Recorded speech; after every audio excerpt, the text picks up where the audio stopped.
자, 대통령이 연설문을 쓰던 학자 출신의 정치인이 있습니다. 그가 도끼를 들고 나왔습니다. 이게 어떻게 된 일인지 국민의당 소식인데 야권 얘기 전반적으로 좀 살펴보겠습니다. 자, 이남희 차장, 이제 국민의당도 비례대표 발표하죠? 그렇죠. 내일까지는 다 후보가 좀 확정이 돼야 되는 상황인데 이 비례대표를 어떻게 선정할 것인가를 놓고도 지금 국민의당 내부에서도 시끌합니다.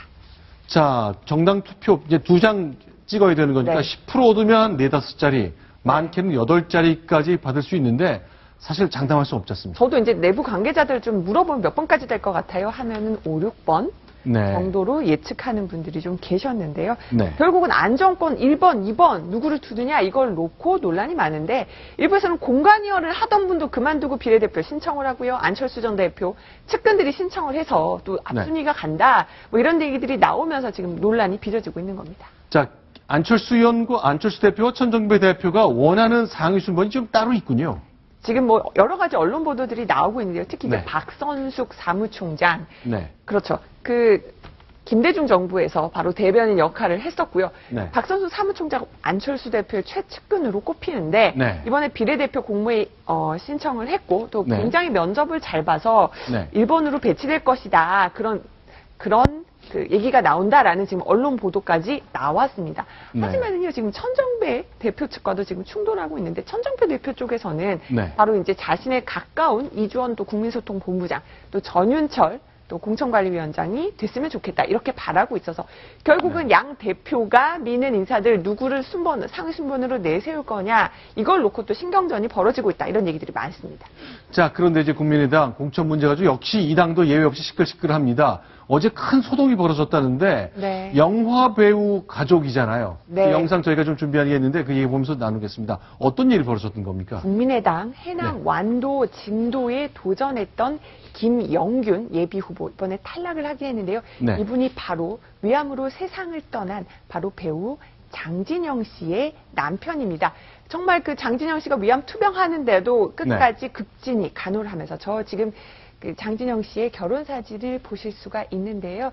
끝까지 간호하고 또 그 숨지기 직전에 바로 또 혼인신고를 해서 끝까지 장진영 씨를 사랑해주는 모습으로 많은 분들 기억에 남아있을 텐데요. 이분은 또 지금 유명한 오선 의원을 지냈고 국회 부의장까지 지낸 김봉호 전 의원의 아들이기도 합니다. 자, 심정숙 차장 어떻습니까? 이렇게 아들 공천과 관련해서 김봉호 전 의원이 들어와서 호통도 치고 뭐 여러 가지 막 몸싸움이나 물리적 충돌까지 있었다는데.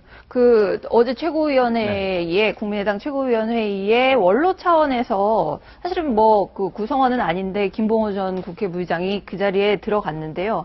박주선 최고위원 같은 분들한테 막 항의를 하다가 감정이 격해져서 막 서류 뭉치로 막 머리를 치기도 하시고요.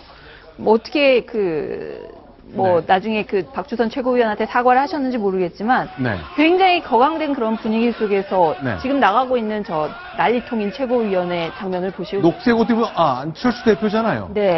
쓰러지고 비서관은 한 명은 뭐 다치기도 하고 그랬다고 하는데요. 어쨌든 김영균 후보 자체는 오늘 결국 낙선 결과를 승복하겠다 이렇게 발표를 했다고 합니다. 자, 지금 저 장면, 안철수 대표 정치 시작한 지 이제 3년 좀 지났습니다만 저런 상황까지 겪는 일이 벌어졌는데 총선 처음 치르면서 공천하니까 이게 잘된 일인지 모르겠습니다만 저렇게 우리나라의 엄연한 현실 정치에 직접 발을 담궈야 되는 장면이 아닌가 싶습니다. 자, 그런데 앞서 말씀드렸잖아요. 대통령의 연설문을 쓰던 문장가가 도끼를 들고 나왔다. 이게 어떤 일인지 영상 보면서 좀 설명을 드리겠습니다. 자, 정용화 후보 얘기입니다. 보겠습니다. 좋은 아빠는 못 됐지만 좋은 정치인이 되겠다고 다짐했습니다. 저는 자결할 각오로 이 자리에 서 있습니다. 저는 집에 돌아가지 않을 것입니다. 제 가족의 명예를 위해서, 제 자신의 명예를 위해서 저는 끝까지 투쟁할 것입니다. 후보 등록에 임박해서 시간 끌기로 이 문제를 얽어버린다면 저는 이 자리에서 자결할 것입니다. 자, 자결을 얘기했습니다. 그리고 도끼를 들고 왔습니다. 자, 도끼 스스로 누구를 위해하겠다는 게 아니잖아요. 자신을 향한 도끼라고 설명을 하고 있는데 어떤 이유에서 도끼가 등장하는 겁니까? 그 한나라당 당협위원장을 저분이 지내신 적이 있었습니다. 광주 네. 서갑에서. 그런데 그 이번에 광주 서갑 그 후보 공천 과정에서 당협위원장 경력 한 2개월 정도밖에 안 되는데요. 어쨌든 네. 그 결과를, 그 경력을 그 서류에 기재하지 않았다고 합니다. 그런 네. 허위 사실이 나중에 드러나면서 2위였던 송기섭 판사, 부장판사가 그 최종 공천자로 되고 허위 기재 때문에 지금 본인이 1위였는데 아예 낙천하는, 결과가 완전히 뒤집혀버리는 그런 그 결과가 나왔거든요. 자, 어제 저희가 간단히 네. 설명드렸습니다만 모두 다 신인인 줄 알고 정용화 후보에게 공천장을 주기로 했었는데 결국 정용화 후보가 2008년 당시 그 한나라당 시절에 당협위원장을 2달 동안 했던 기록이 이제 추후 공개되면서 뺏긴 거잖아요. 그런데 본인은 왜 이렇게 억울한 겁니까? 자, 2달 동안 했다는 걸 자기가 몰랐다고 설명하는 겁니까? 그러니까 자기도 몰랐는데 내 의사와 무관하게 관행적으로 2개월간 지역 당협위원장으로 임명됐는데 나는 사실상 신인인데 네. 결국 이거 기재하지 않았다는 이유로 신인이 아니라는 이유로 결국 공천에서 탈락할 수밖에 없다는 사실에 대해서 본인이 억울해하면서 이렇게 지금 도끼 시위까지 나선 겁니다. 자, 어제 저희가 간단히 설명드렸습니다만 이제 일단 처음에는 이긴 줄 알았는데 가산점 빼야 된다고 얘기를 해서 결국 순위가 바뀐 거잖아요. 그렇죠?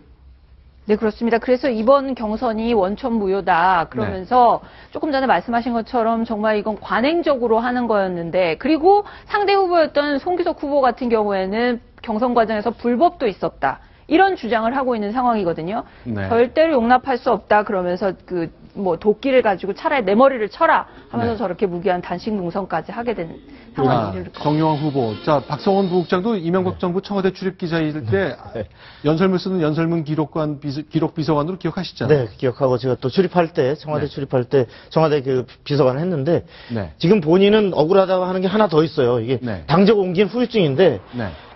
이 공천 시행 세칙에 네. 보면 그 시도의 정당 위원장 등은 정치 신인에서 제외한다.